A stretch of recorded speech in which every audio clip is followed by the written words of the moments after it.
Hello dear students, this is Mushtaq from MC Society Institute of Pharmacy. Today we are going to learn about factors influencing the absorption of drug. Outcome of today's lecture: number 1, the students will be able to enlist the various factors affecting drug absorption. Number 2, students will be able to explain various factors affecting drug absorption.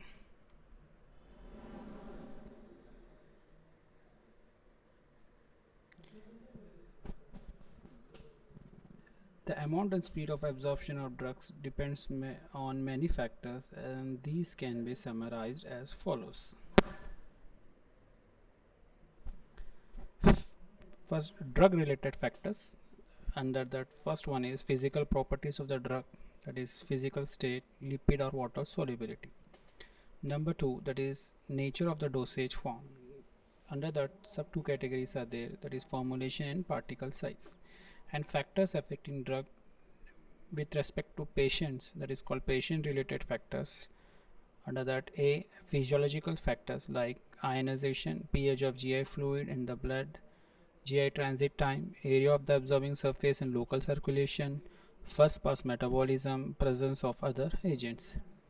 And B is pharmacogenetic factor, and C is disease state. We'll say one by one.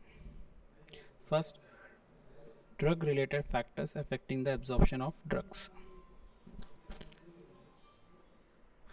Physical state: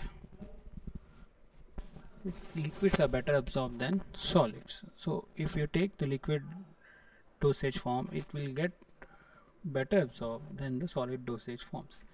Next, if the particle size, that is crystallites, are better absorbed than colloidal solutions, and amorphous form is better absorbed than crystalline form of drugs. So for better absorption, we have to consider these factors. We should try to prepare the preparation in amorphous form or in liquid forms. Next is solubility. So normally drug will be soluble in our body in lipid and water.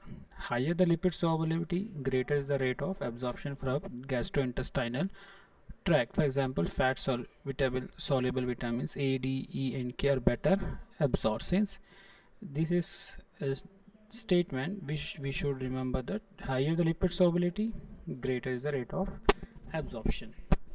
So we should make the drug lipid soluble by altering its structure, etc.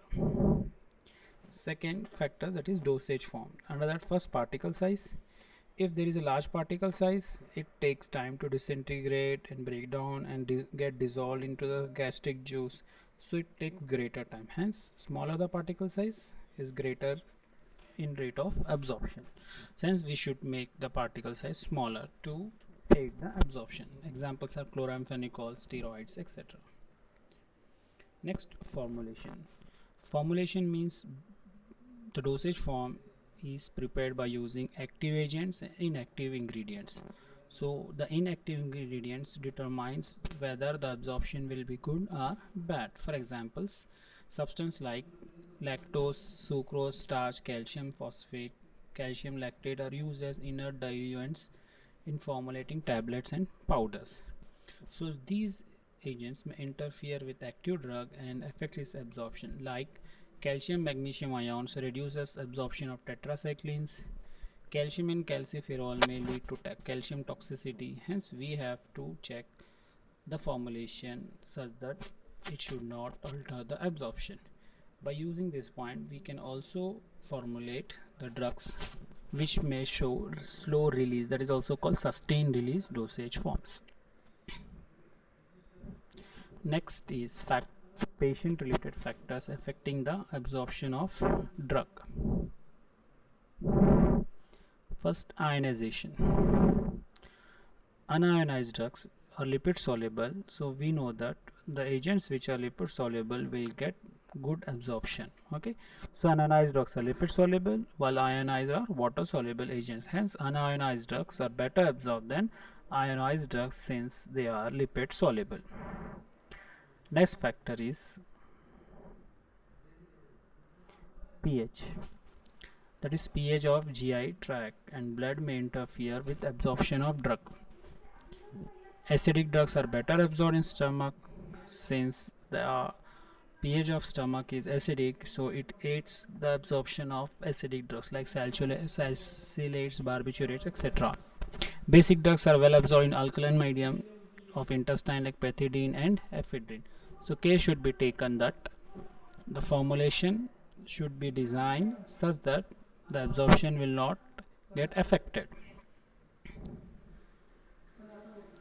Next, GI transit time, that is also called gastrointestinal transit time. So absorption of drug is influenced by presence of food volume, viscosity, tone of gastric content by altering the gastric emptying time.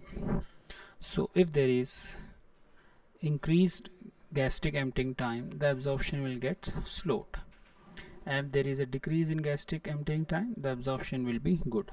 So rapid absorption occurs if drugs are administered before meal, since the stomach will be empty and it gets better absorbed. And increase in peristaltic activity decreases the drug absorption.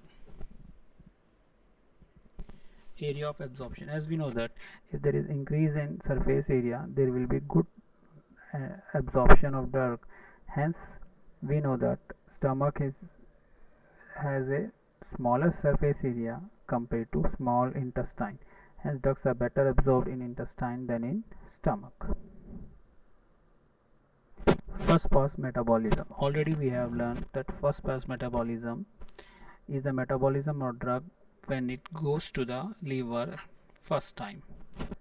So every drug taken by oral route has to go under first pass metabolism. So the viability of certain drugs is reduced by rapid metabolic degradation during the first passage through the gut wall or liver. So these drugs will be given in large dose since it gets metabolized.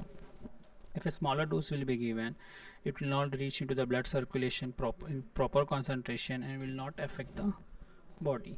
So the other drugs so affected are opioids, beta adrenergic blockers, progesterone, isosorbide dinitrate and nitrophylline. So all these drugs get faster metabolized in the liver. Hence we have to take care that we have to take a large dose.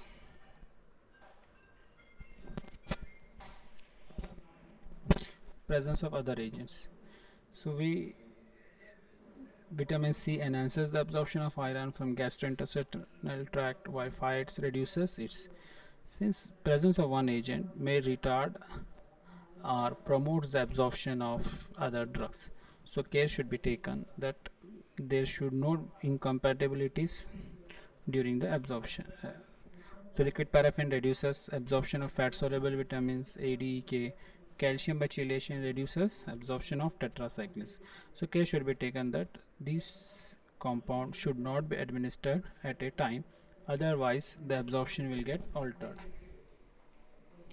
Pharmacogenetic factors. This is related to genes which are present in patients. If a patient has a specific gene which causes that is increased liver metabolism, that the drug will not show any effect because of that particular gene. So the presence of certain genes affects the absorption of drugs. In some persons the absorption will be more with specific gene set and vice versa. Example of this drug is digoxin. Next, presence of disease. If a patient is suffering from any disease, it may show altered absorption of drugs. Like for example, in presence of liver cirrhosis, achlorhydria, rate of absorption is slow. And also in diarrhea, dysentery or increased intestinal motilities, there will be decreased absorption. So a presence of disease may alter the absorption. It may increase in some cases it increases the absorption, in some cases it will reduced. So what we have learned today, that is factors affecting absorption of drugs, that are drug related factors and patient related factors. Thank you.